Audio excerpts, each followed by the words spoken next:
দেশের মাটি ছাড়তেই যেন টাইগারদের পারফরম্যান্সে ভাটা পড়েছে। শক্তিশালী দলগুলোর বিপক্ষে টানা সিরিজ জয়ের পর এবার জিম্বাবুয়ের বিপক্ষে সিরিজ হারের শঙ্কায় বাংলাদেশ। প্রথম ওডিআইতে ব্যাটিং ব্যর্থতায় হারের পর সিরিজ বাঁচানোর লক্ষ্যে 9 জুলাই দ্বিতীয় ওডিআইতে স্বাগতিক জিম্বাবুয়ের মুখোমুখি হবে মিরাজ বাহিনী।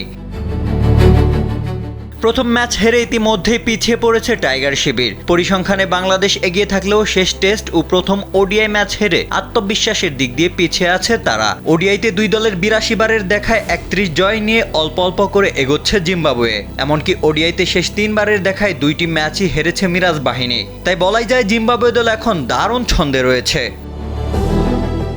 হারারেতে প্রথম ওডিআইতে টাইগাররা বোলিং দাপট দেখালেও ব্যাটিংয়ে লন্ডভন্ড হয়ে গেছে। ওপেনার থেকে শুরু করে সব ব্যাটারের দায়িত্ব জ্ঞানহীন ব্যাটিংয়ের কারণে 142 রানে সহজ লক্ষ্যে খেলতে নেমে মাত্র 116 রানেই গুটিয়ে যায় বাংলাদেশ।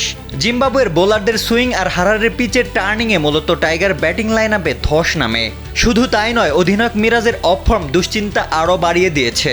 দলের এমন ব্যাটিং দুর্দশায় দুশ্চিন্তায় বাংলাদেশের টিম ম্যানেজমেন্ট, আর তাই দ্বিতীয় ওডিআইতে লিটনকে ফেরাচ্ছে বাংলাদেশ দল।